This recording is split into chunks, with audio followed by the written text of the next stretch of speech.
Jananam Sukhadham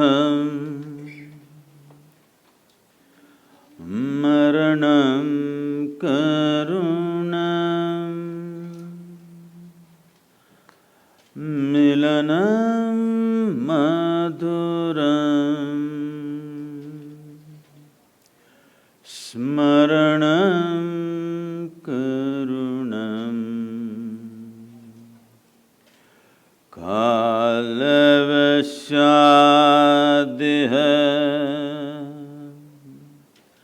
Sakalam Karunam Samayadipate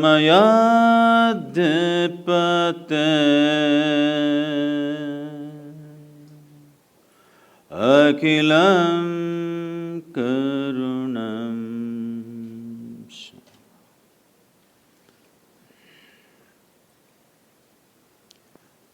Good morning everyone.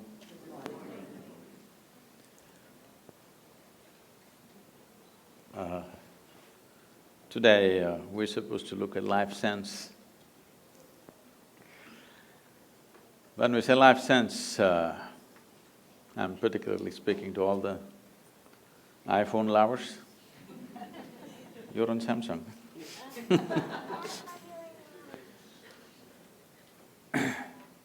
There is a gadget far more interesting than your phone. That's called the human mechanism. This is the gadget. Every other gadget is a small drop of this.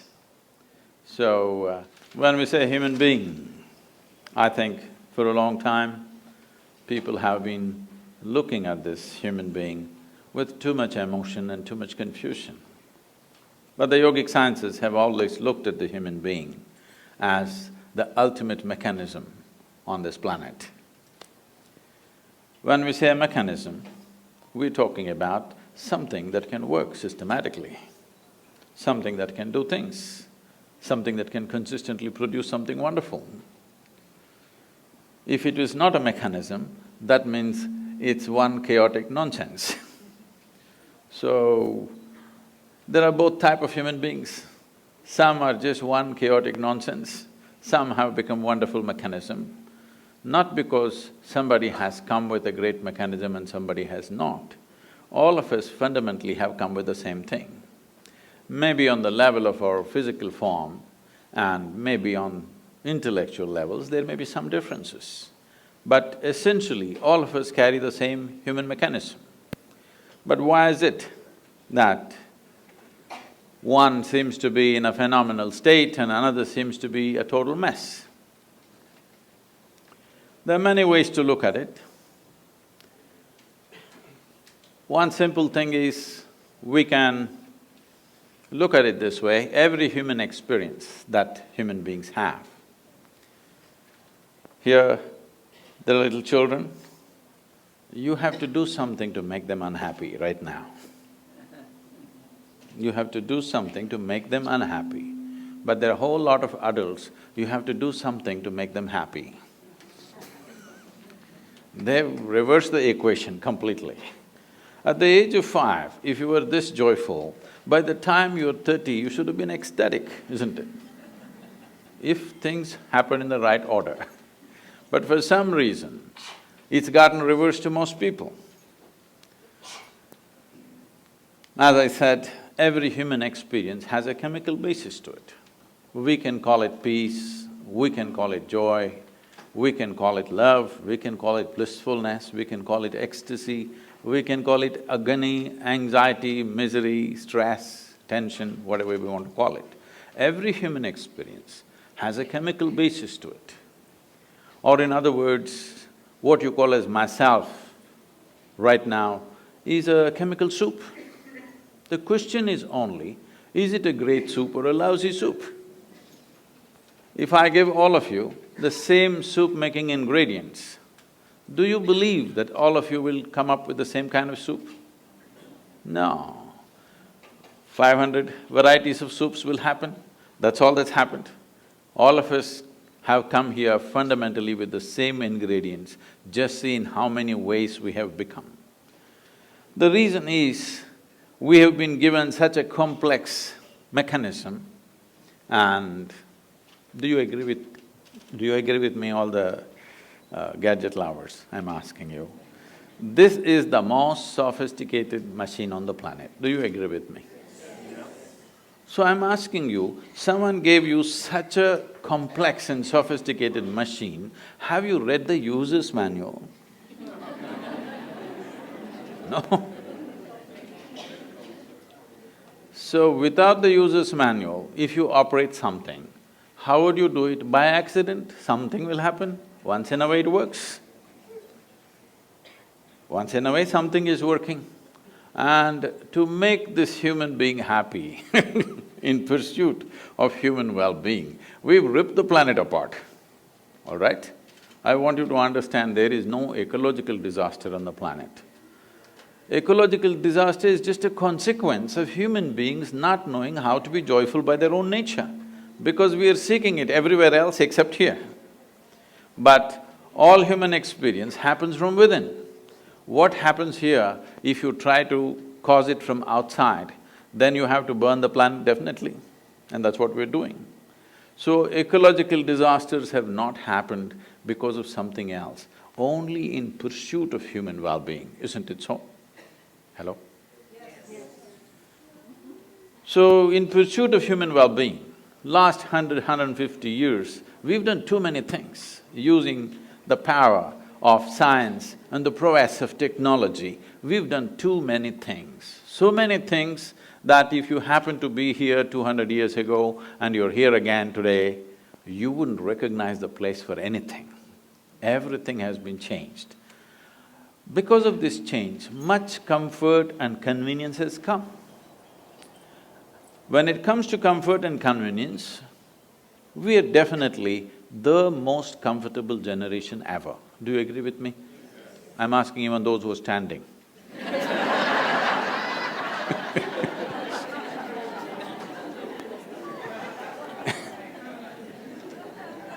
We are definitely the most comfortable generation ever, isn't it? But we cannot claim we are the most joyful, we cannot claim we are the most loving, we cannot even claim we are the most peaceful.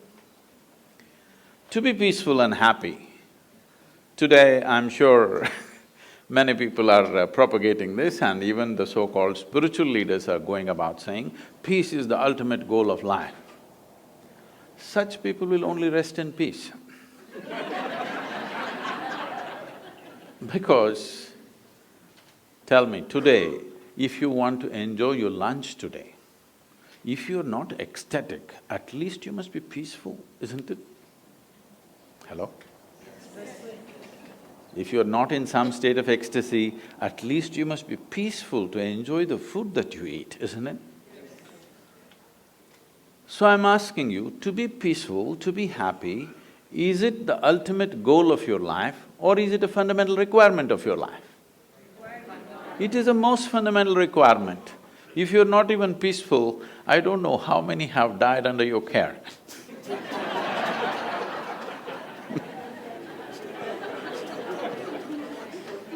Because when you're not even peaceful and happy, you tend to do things which are neither good for you nor for anybody, isn't it? This is the nature of the human being. When we are not peaceful and happy, don't we tend to do things which were not good for us and not good for anybody? Now, this peace has been taken to heaven. People say, if you say peace, people say divine peace. If you say joy, they'll say divine joy. If you say love, they'll say divine love. These are all human things. Human beings are capable of being peaceful, joyful, loving, but all these things have been exported to heaven by those who are crippled. Crippled lives have exported these things to heaven. If you say peace, they say it happens only there. If you say joy, it happens only there. If you say love, it happens only there. Even your dog is capable of being loving, isn't it so? You don't have to reach as far as God to know love. A dog will do it, yes? Consistently, yes or no? If you get yourself a dog, 12 years guaranteed love affair or no? Yes? I wouldn't say the same thing about everybody else, but there is no guarantee about others, but a dog is a guaranteed love affair, isn't it? Now, these things have been raised like this. You know, I was to speak at Tel Aviv. I was flying out of Atlanta. I was to land there in the morning and speak at 6:30 in the evening, but then I land up there at 6 o'clock in the evening because of some flight delays. And I'm quickly changing in the airport to rush to the venue because in these 34 years I have not been late to a single appointment in my life, so I don't want to break this. So I'm quickly changing and rushing. And I'm famished because I'm traveling by an American airline, there's nothing edible on the plane, There's nothing edible on the plane. So I'm really famished. And when I go to the venue, to my joy, I find the venue is a very fine restaurant. Life can't get better. When you're so hungry, they've taken you to a restaurant straight. So, people are coming in and greeting me. One man comes up and says, "Shalom." I ask him, "What does it mean?" He says, "This is the highest way of greeting." I said, "Well, that's your opinion, what does it mean?" He said, "No, this is really the highest way of greeting." I said, "All right, but what does the word mean?" He said, "It means peace." I said, "Why would peace be the highest way of greeting unless you're born in Middle East?"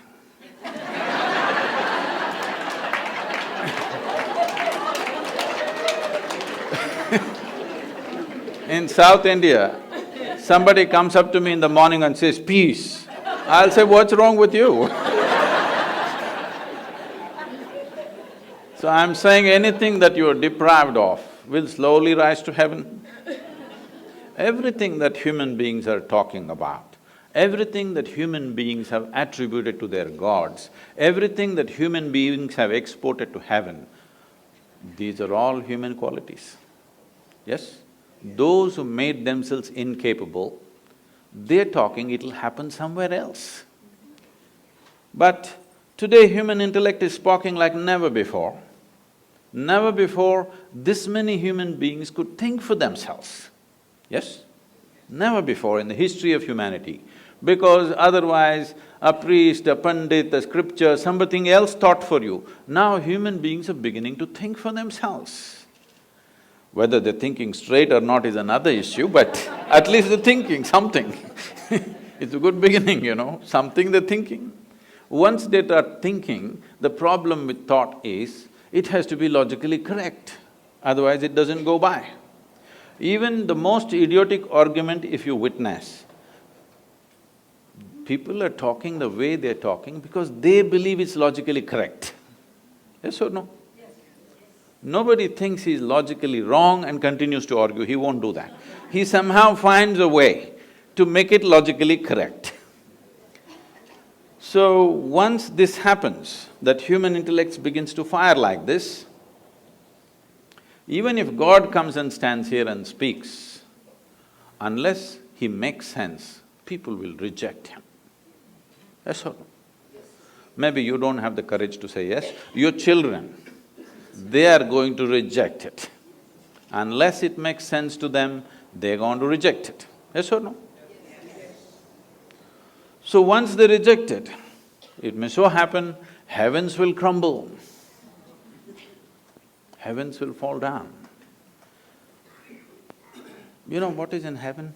You don't know. Let me tell you so that you can make your choices. Hindu heaven, food is great.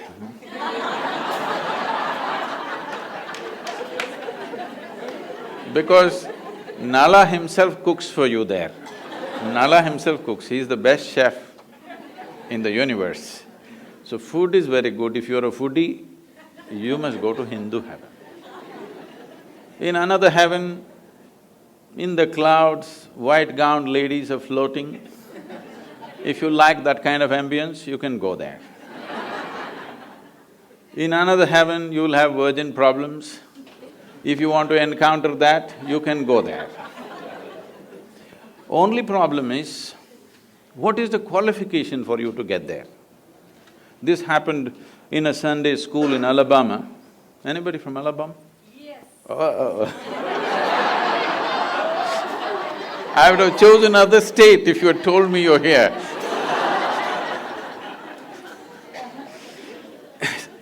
The Sunday school teacher, in his enthusiasm, asked the tiny tots, "What do you have to do to go to heaven?" Little Mary stood up and said, "If I scrub the church floor every Sunday morning, I will go to heaven." Absolutely. Another little girl stood up and said, "If I share 50% of my pocket money with my less privileged friend, I will go to heaven." Absolutely.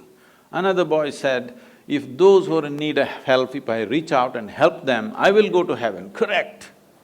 Little Tommy in the back bench stood up and said, "You gotta die first."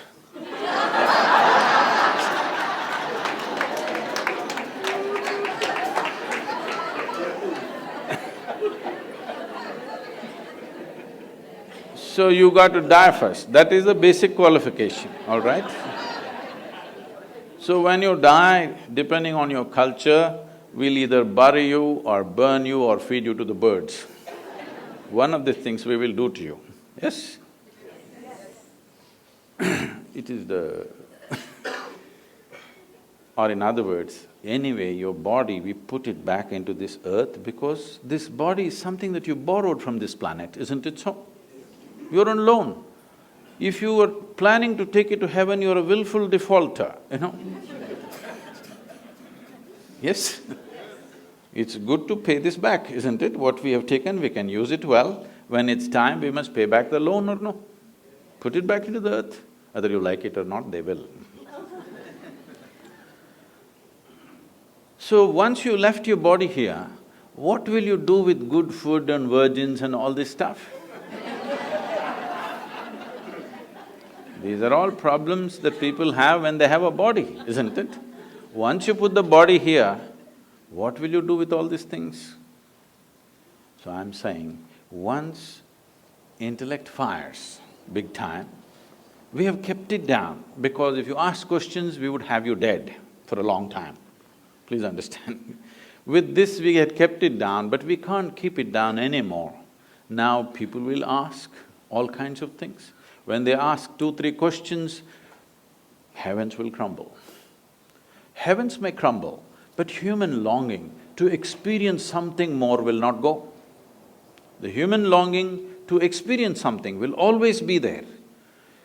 If you take away the hope that somewhere else it's going to happen to you, people will start seeking solutions here.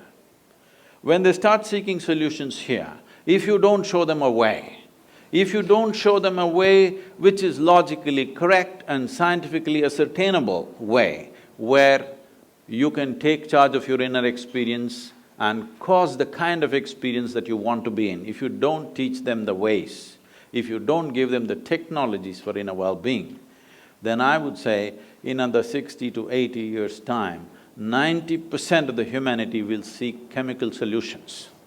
They will be either on drink or drug. Tell me, most of you, whatever your age right now, when you were 20 years of age, how many people were drinking and drugging on this planet? Today, how many people are doing? Has it gone up by 1000% at least? Yes. 10 times over or more? Yes. It has. This is because people are seeking solutions here, because slowly all these people are losing faith that somewhere else it'll be better. They're trying to make it better right here. If you don't show them the right way, they will somehow try to do it. Now, I'm not looking at this as a moral issue. 90% of the people being on drink and drug is not a moral issue for me. One responsibility we have as a generation of people is that when we leave, we have left a generation which is at least one step better than us. This is a fundamental responsibility we have as a generation. But when we leave, if we are all on 90% of us or on drink and drug, when we will leave a worse generation than us, because we will become incapable of even producing a better generation. And this will be a complete failure of who we are, everything that we worked for, the development of civilizations, all this will go waste if 90% of the population goes on this. In New York City, what do you think is the percentage? I'll leave it to you. People from New York tell me. What do you think is the percentage who are seeking some kind of chemical solution for their experience to make themselves peaceful? They have to drink something or pop something. What do you think is the percentage?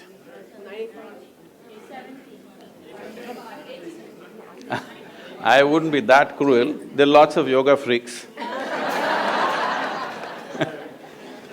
But it's a big percentage, not a percentage to ignore anymore, isn't it? It's like, those of you who come from India anyway, all of you are largely, when you were growing up as children, there were few drunkards in the town. Yes? 1, maybe 2%, they are drunkards, they're not normal people. But they are the normal ones now. There are a few who don't drink, who are freakish. There are 2% freaks who don't drink anymore. So, this is not a moral thing. This is just that you have become incapable of dealing with yourself. That is a fundamental thing. See, what amazes me is people live here 50, 60, 70 years. They are 60, 70 years of age, still they do not know how to deal with their own thought and their own emotion. This you may think is normal, is not normal, I'm telling you. If you do not… See, these are the basic faculties that you have. A human being can think about anything he or she wants, can emote in many strong ways. If these thoughts and emotions don't work for you, they're working against you, that means you have not figured the fundamentals of being human, isn't it? You would have been peaceful if you were born as an earthworm or something. The problem is, right now, human beings are not suffering something that they don't have. Their suffering is because of their own intelligence. If I take away half your brain, most of you would be peaceful. Yes. It's being done in in some institutions it's being done, lobotomy is being conducted, right? When somebody cannot control themselves at all, pull off a part of the brain, they're quite peaceful. I think people are even suggesting it's time we do it when the children are born. If you take off certain things, criminal attitudes will go, this will go, that will go. People are suggesting such things, responsible medical institutions are suggesting such things. If you cripple everybody, there may be no crime in New York City. If you cut off everybody's legs or you take off everybody's head, there'll be no crime at all. But it will also take off the possibility. It may take off some small problem, but it will take off the possibility of being human, isn't it? To be a full-fledged human being is important. If you want to be a full-fledged human being, there are two fundamental things. One thing is, a human being has a vivid sense of memory. Another thing is, a human being also has a vivid sense of imagination. Whatever suffering you go through, you may call it stress, anxiety, tension, misery, grief, whatever you want to call it, essentially it is just this. You have still not figured how to handle your memory, how to handle your imagination. That's all you're suffering. What happened 10 years ago, you can still suffer, isn't it so? What may happen day after tomorrow, you already suffer. That means you are capable of suffering the non-existential. You are capable of suffering something that does not exist. I'm sure there are psychiatrists in the group, are they? Okay. This even by medical definition, if somebody is suffering that does not exist, do they qualify? Do they qualify or no? They do qualify as patients, right? That's all I'm saying. I'm saying, if you start suffering something that does not exist, that means even medically you qualify as a case. Case number whatever. Now, this is not a joke, because we are leaving human beings with education systems which will teach you everything about the world, not a thing about yourself. Trying to control this with fear trying to control this with possibilities of punishment somewhere else. It's not worked. Anyway, people are doing what the hell they're doing, aren't they? Yes? It is time that we bring sense to the world. We are always thinking in terms of good and bad. This has happened because of certain types of religious beliefs, certain types of things where everything is controlled by fear and guilt and whatever. First thing is you divided the world into God and devil, good and evil, this and that. No, I'll ask you a simple question. Is there anybody here who is 24 hours good or 24 hours bad? Hello? You… Yes or no? You oscillate, right, a little bit, here and there. One moment you're wonderful, another moment you're nasty, another moment you're beautiful, another moment you're ugly. Is this not happening? So, if we have to divide you between good and evil, probably we have to cut off a part of you. That is what they're saying. If we take off certain parts of your brain, all evil will go and you will become pure and useless. Okay? The biggest problem is we've been trying to produce good people. The world never tried to produce sensible and joyful people. We've always been striving to produce good people. And it's good people who are constantly at each other. It is always a good Hindu fighting a good Muslim, a good Indian fighting a good Pakistani, more good, more fighting, and a good American fighting good just about anybody.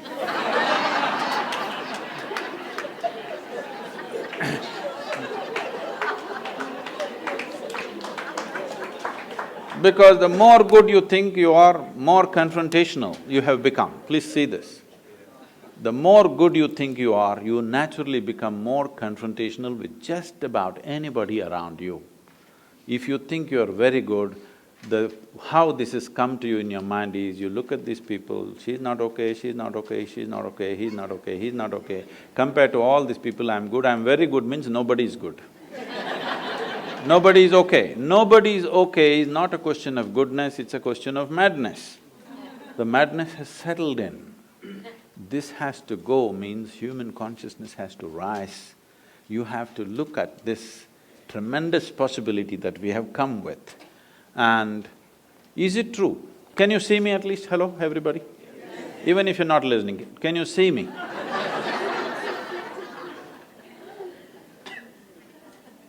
Use one hand, point out where am I, please.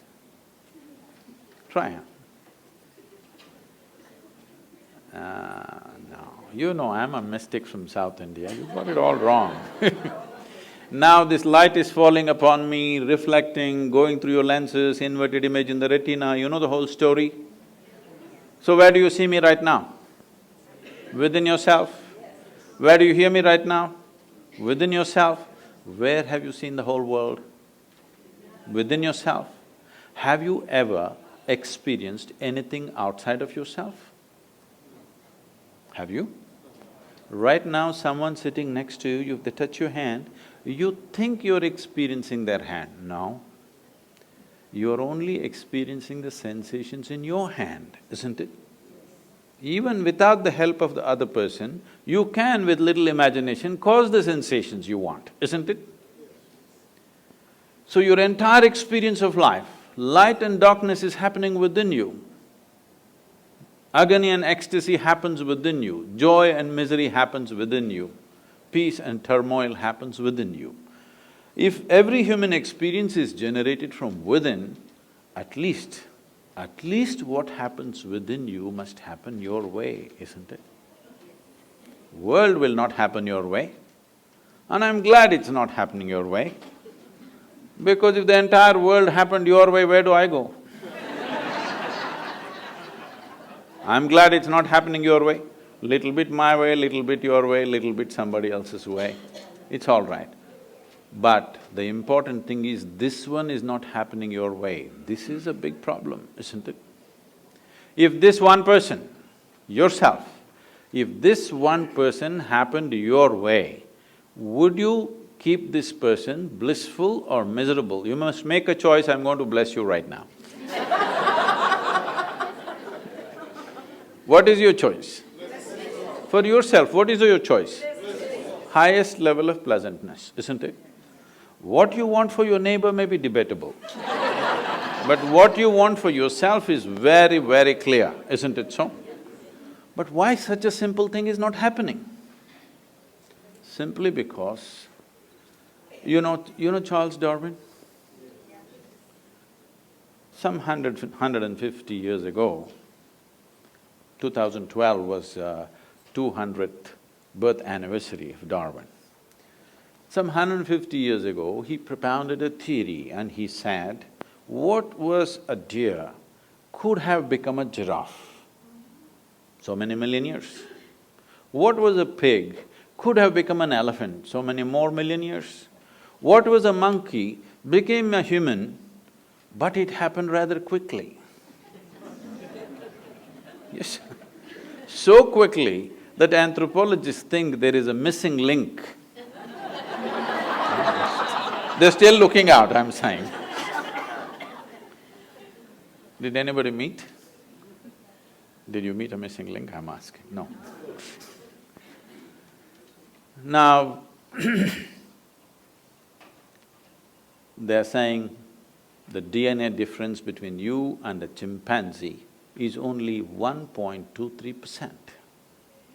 1.23% is not much of a difference, isn't it?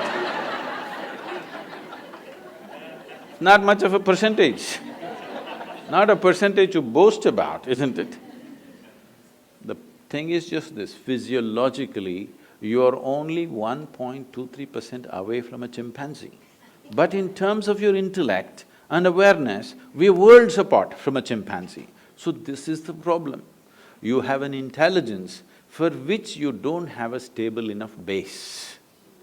Now, this same intelligence, the sharper it is, the more it pokes you. So people are thinking dulling it, either with wine or divine, is the solution. Somehow dull it for some time and you feel peaceful. Dulling it not the solution, sharpening it to a point where it'll work for you is the solution, isn't it? If you dull it, you're somehow crippling yourself, isn't it? In some way you dull the system. Maybe you think it's temporary, but if you dull the system, in some way you're crippling yourself. If crippling yourself is a solution, death is a better solution, isn't it? Yes or no? If taking a little bit of the brain is a solution, blowing your brains out is definitely a better solution, more efficient. This happened. I was teaching a program in India and somebody stands up and she introduces herself. She says, I've come from Singapore, in the last 2 years, I committed suicide 5 times. I said, stop. At this level of inefficiency, you are not getting anywhere.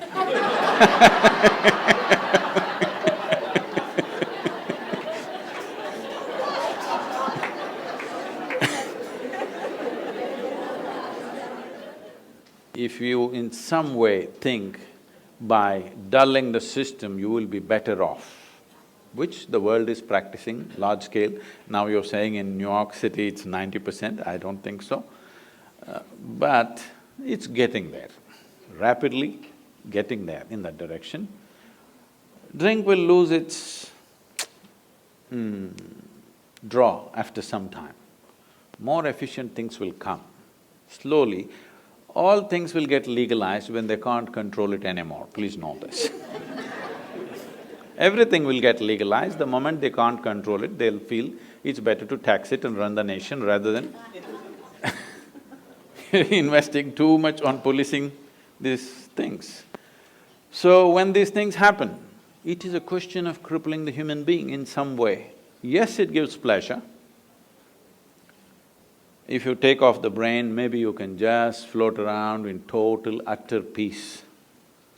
But all possibilities are also gone, isn't it? So this is happening to us because we have not understood the fundamentals of how to exercise our own intelligence. We have learned how to make a living, we have learned how to do things, we have learned how to go to the moon or even beyond. But we have still not figured how to manage our own system, isn't it? Even if you have a spacecraft, this is more complex than that? Yes or no? Yes. This is far more complex than that. And this does not mean, when I say this, I'm not just… all of you doctors, maybe you're thinking of exploring me pathologically. We're not talking about just lungs, liver, kidney, heart, spleen, whatever. All this came from within. See, you eat a piece of bread in the morning, in over 2 hours, this bread becomes human body. You know as doctors how complex each part of the body is, that you know it is so complex, that is why today if we have to go to a medical checkup, we have to go to 50 different doctors, because for 50 different parts of the body. Slowly as you look at it closer and closer, you're realizing it's too complex for one person to grasp the entire thing, isn't it? Yes or no? Just 32 teeth, people are taking 9 years to understand what's happening in the mouth and they still don't know. Yes or no? Yes?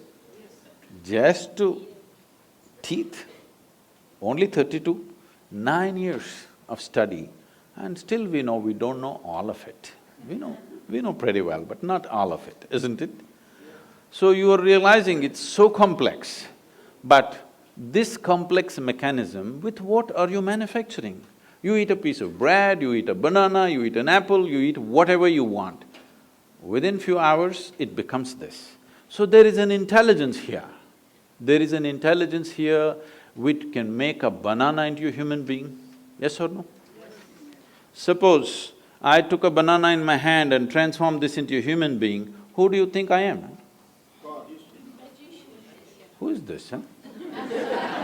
Where did you see a magician who made a banana into a human being?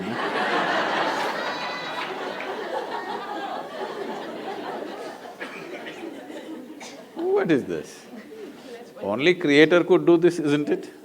But every one of you are doing this every day. Only thing is, you're doing it unconsciously. If only a drop of this intelligence entered your life in a conscious form, you would live magically, not miserably. Life wouldn't be a struggle, it would be an ecstatic breeze. This happened. In 1924, there was a bishop in Istanbul who is from the Orthodox Greek community.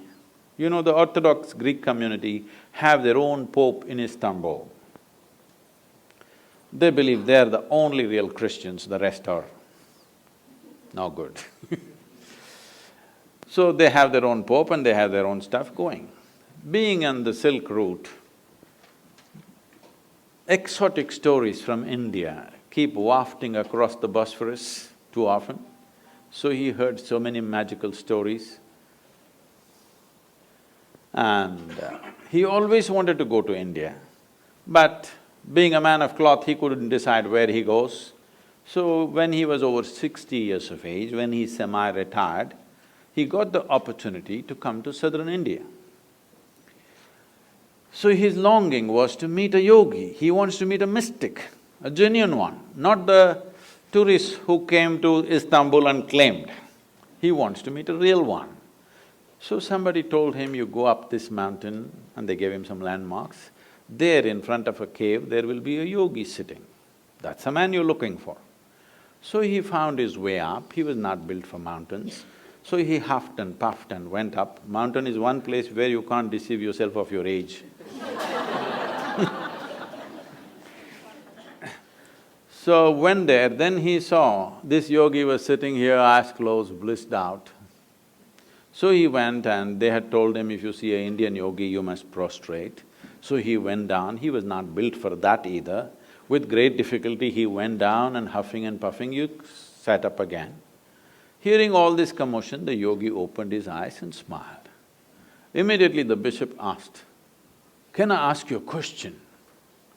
The yogi laughed and said, by all means, why not?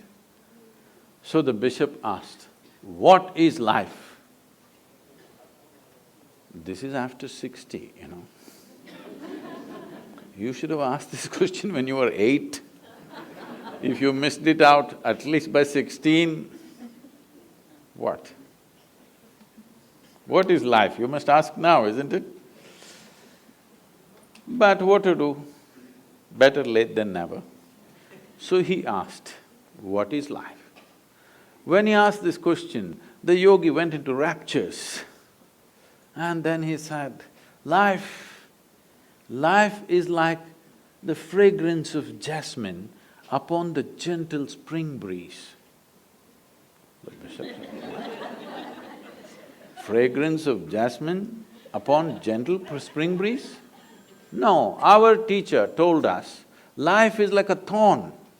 Once it gets into you, if you stand it hurts, if you sit it hurts, if you lie down it hurts. You're saying it is like fragrance of a jasmine upon gentle spring breeze? What is this, he asked. The yogi laughed and said, well, that's his life.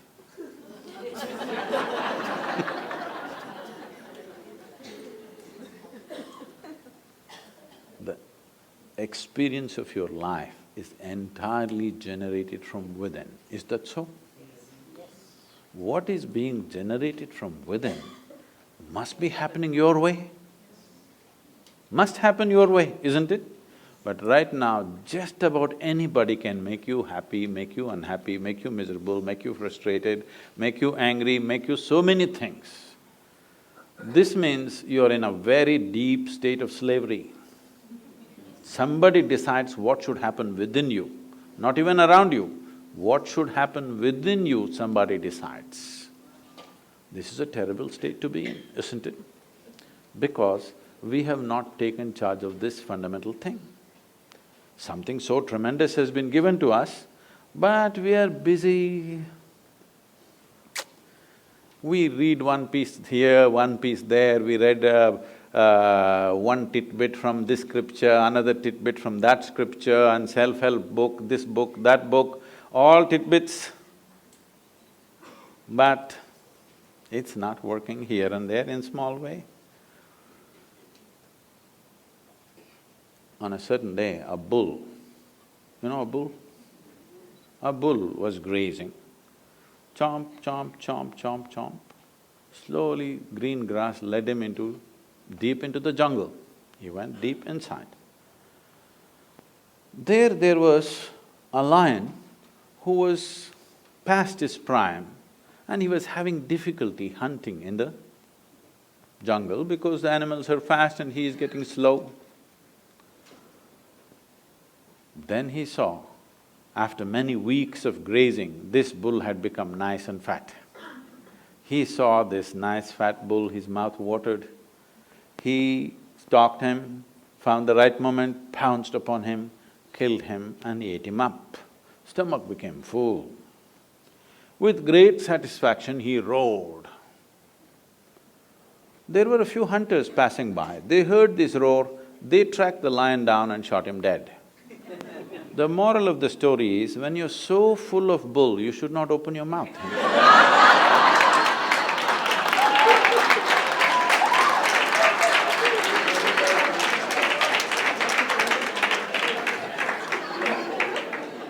So, the fundamental thing is, at least we must come to this. What I know, what I do not know, I do not know. Is this okay? Can we come to this much sincerity? What I know, what I do not know, I do not know. Is it okay? Yes. No, right now the thing is, whatever I don't know, I believe. Whatever I do not know, I believe. Once you believe, you get enormous confidence without clarity. Confidence without clarity is the biggest disaster on this planet. Human beings who don't have clarity must at least have humility and hesitation in them.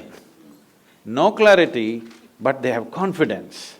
Oh, because see, the nature of human intelligence is like this. If you do something stupid right now, tonight, your intelligence will bother you. Why did I do this?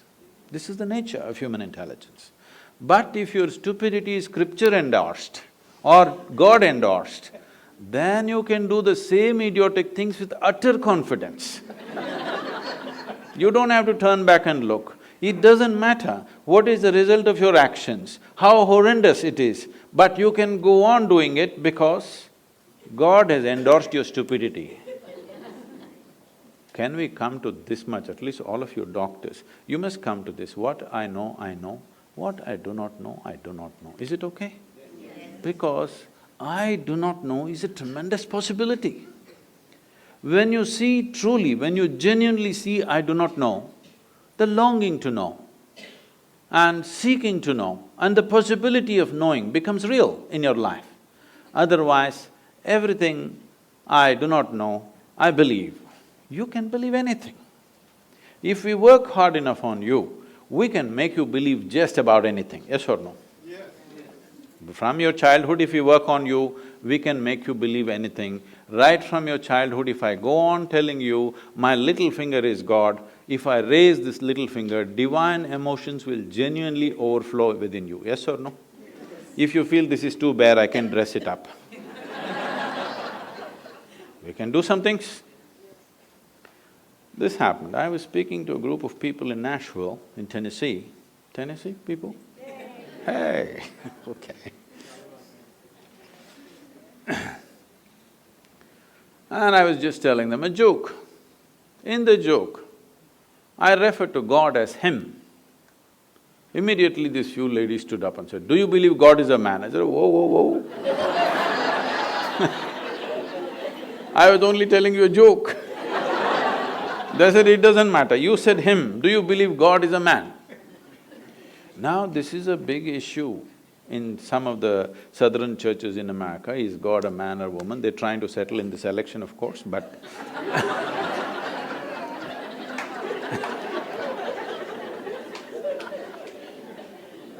is God a man or a woman is going to become a serious issue in America in the coming years, once the president is on.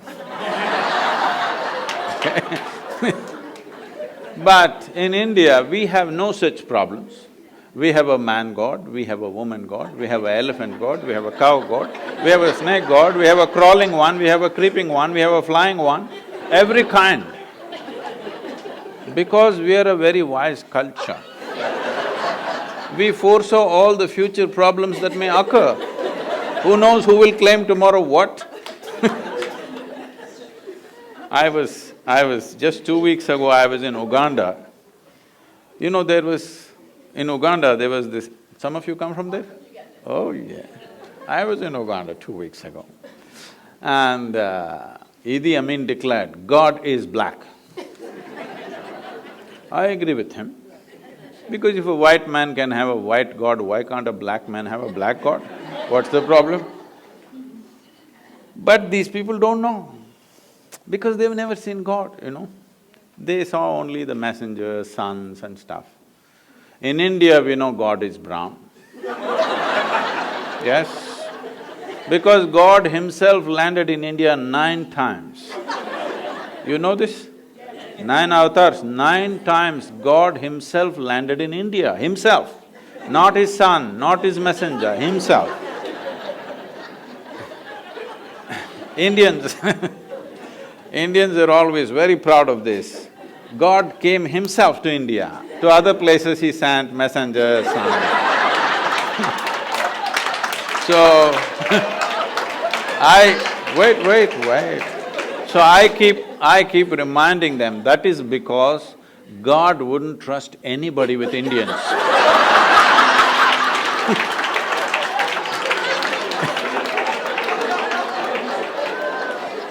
He wanted to do the job hands-on. So He Himself came 9 times and failed.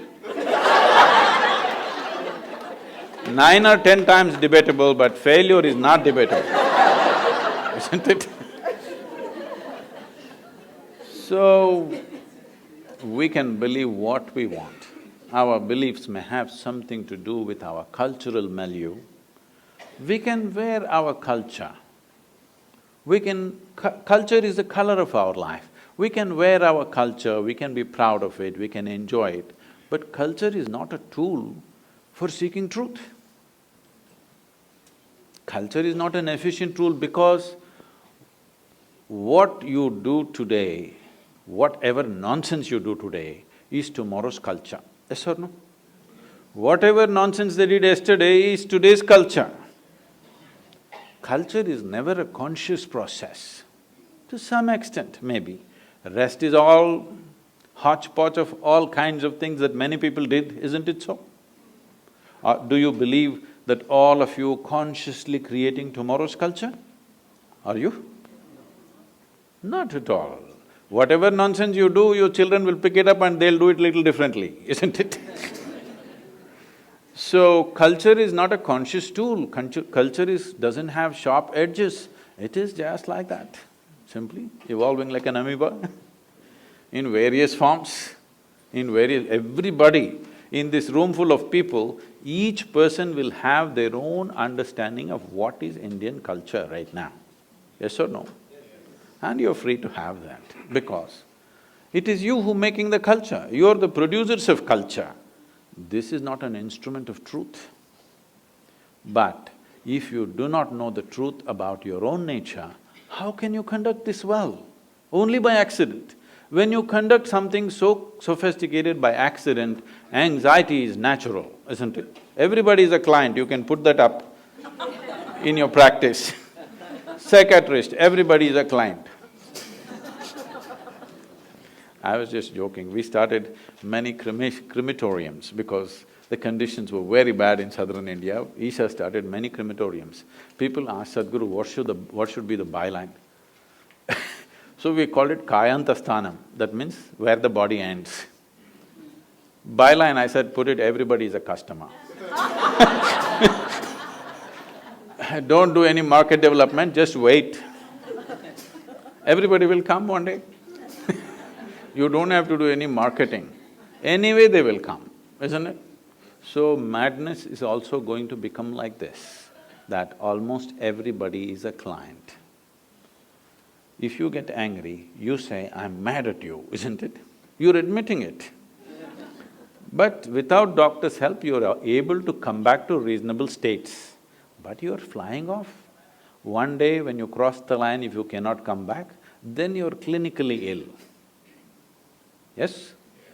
But otherwise also you're ill. If you do not know how to manage your own thought, if you do not know how to manage your emotion, if your intelligence does not function for you, it functions against you, would you term this kind of madness? Maybe there are not enough couches for all of you, so we left you loose on the street. But it's happening, isn't it? So, especially all of you being in medical profession, I would plead with you, you must invest some time upon yourself. If you believe that the work that you're doing is important, the most important thing is you work upon yourself. Because nobody can produce anything beyond themselves. Your work is only an expression of what you are. Nothing more than you can ever happen. Unless you enhance this, what you do can never be enhanced. Enhancing this means, there are many ways to look at it. I'll put it very simply, considering that I have to catch a plane.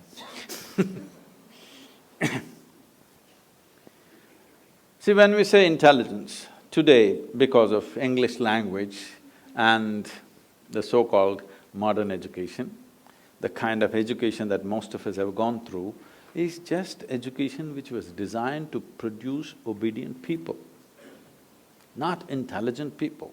It was not designed to cultivate geniuses. It was designed to curb your genius and make you into an obedient person, so that you can take orders from Her Majesty's service. Yes, essentially it was created for that purpose. Maybe you're useful in some job, but it will not allow you as a human being to really blossom, to create something. It is created for mass production of something, whatever that is. There are some interests, goals set up by other people, how to produce nuts and bolts for that large machine that we have created is how the education is structured. This is not cultured for individual enhancement, this is not cultured for… See, if you're looking at… Anyway, the children's schools are called nurseries, isn't it? A nursery means what? You must provide conducive soil for this plant to grow its fullest possibility. This is the aspiration for every life, whether it's an earthworm or a grasshopper or a tree or a bird or an animal, all of them are aspiring to become full-fledged life, isn't it? But the problem is, we know what is a full-fledged grasshopper, we know what is a full-fledged earthworm, we know what is a full-fledged bird, we don't know what is a full-fledged human being. Because for the human being, for every other creature, there are two lines which nature has drawn. Within that, they live and die. For the human being, there is only bottom line, there is no top line. Because there is no top line, people are suffering. Or in other words, what you're suffering is not your bondage, as people are telling you, what you're suffering is your freedom. Because nature has left you free, you can be any way you want right now. See, if you were born as a tiger, you wouldn't have this confusion, you know. You wouldn't sit and worry, will I become a good tiger or not?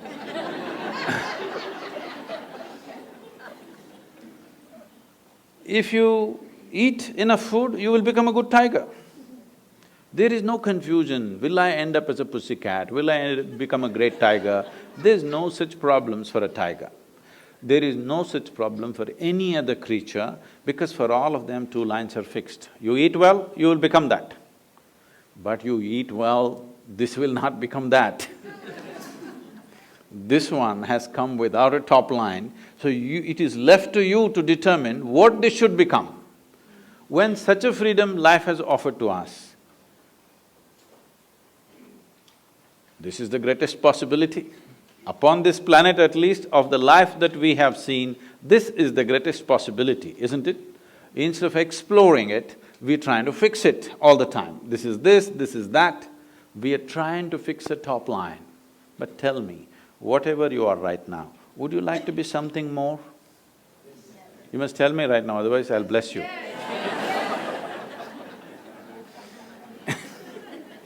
If that something more happens, what? You want something more, if that happens, what? More. So, you seem to be wanting to expand in installments slowly. So let's say I will make you the king or queen of this planet. Don't look at me hopefully. Does it look like I'm going to commit such a blunder today? No. Suppose you become the king or queen of this planet, will you be fulfilled? I'm asking you. You will look at the stars, isn't it? Yes or no? This is the nature of the human being, because you are not looking for more, you're looking for all. And all cannot happen physically.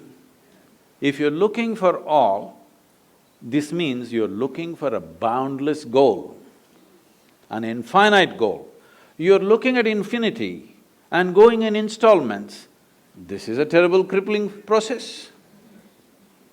Yes, you're looking at the infinite, your goal is infinite nature, but your approach is installments. Can you count 1, 2, 3, 4, 5 quickly and arrive at infinity one day? You will only become endless counting, isn't it? So if you're longing for something infinite, this means you're longing for something without boundaries. You're longing for something without boundaries means you cannot approach it with a dimension with boundaries. When I say dimension with boundaries, see, everything physical is possible only if there is a defined boundary, isn't it? Now, this we call a physical body because it has a defined boundary. If we pull out all the boundaries, then this is no more physical, isn't it? Physicality is a consequence of boundaries, but there is something within you longing to become boundless. If this longing to become boundless, if you give it an unconscious expression, if it finds a very basic physical expression, we call this sexuality. All you're trying to do is something that is not you're trying to make it a part of yourself. It seems to work for a moment and after that it doesn't. If you find an emotional expression for this, we call this love. This again the same thing, something that is not you're trying to make it a part of yourself. If it finds a mental expression, it gets labeled as greed, ambition, conquest, or simply shopping. If it finds a conscious expression, generally we used to call it yoga, but in New York City, I'm a little afraid to use that word because immediately all of you may start what people are doing in the Times Square, you may start doing it right here, it's just next door. No, yoga does not mean twisting and turning your body. Yoga means you learned how to obliterate the boundaries of your individuality. You learned how to erase. Why should I erase? Not that you should erase, because there is no boundary, it is only your psychological structure which is giving you a boundary. Right now when you sit here, you are absolute, isn't it? This is me, that's you, 100%. But try this and see, close your mouth, hold your nose like this for a minute. You will know that this is not absolute, this has to transact continuously, isn't it? What you exhale, the trees are inhaling, what the trees exhale, you are inhaling. If you stop this transaction, or in other words, for those of you who are pulmonologists, one half of your lungs is actually hanging out there on the tree, isn't it? Yes or no? One half of your lungs is out there because this cannot function without that.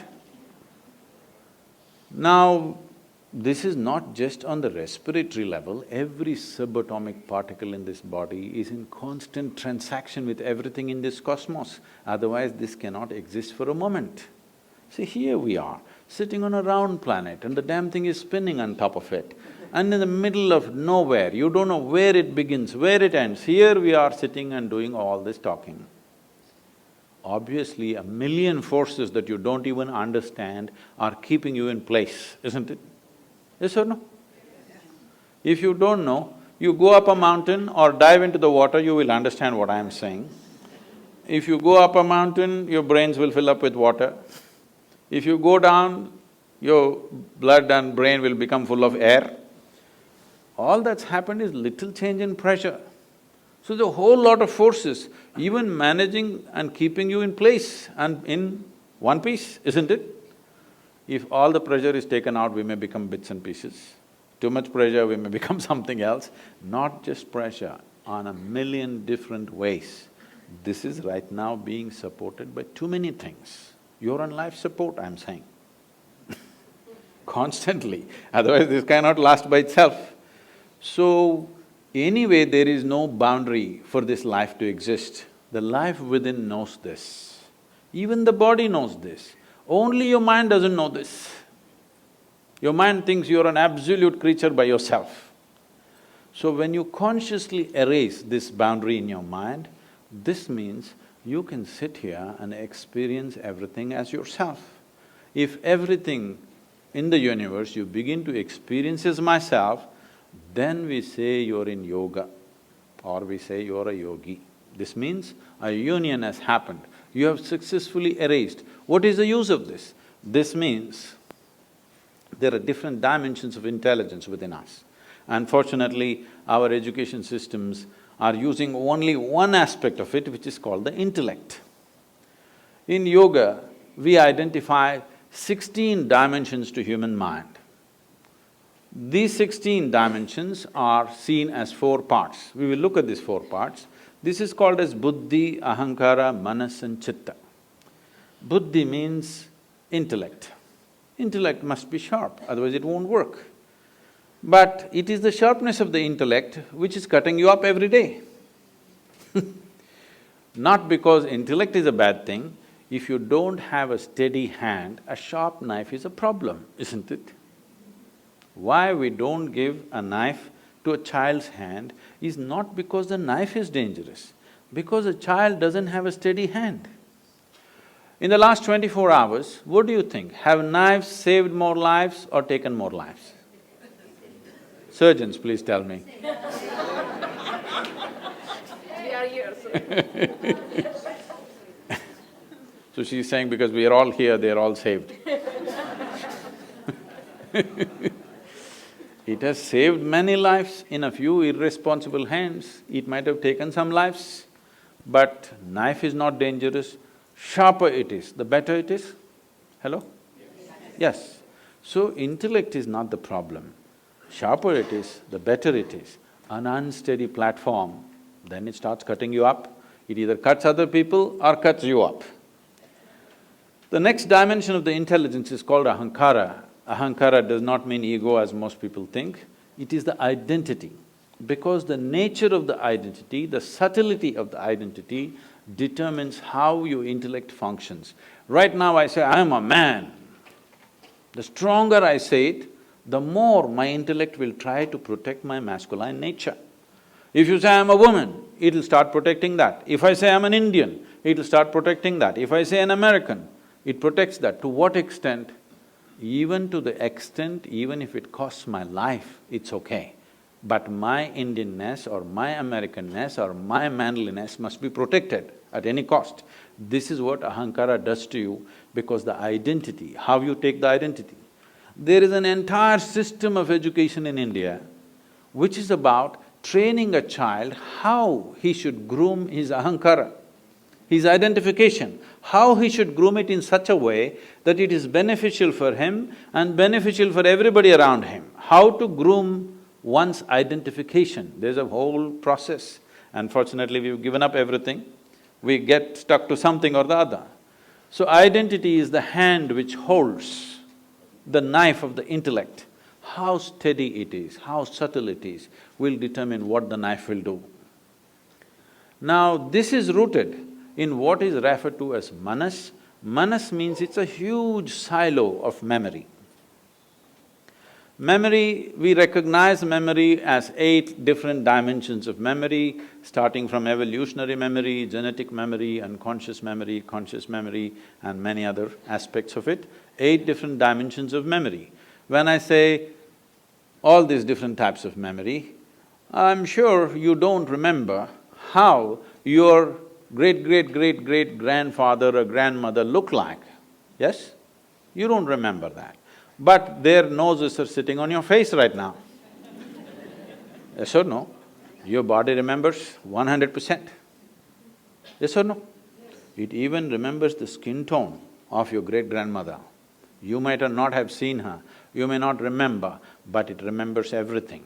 So the amount of memory that every cell in the body carries is 1,000,000,000,000 times more than what your mind can ever carry.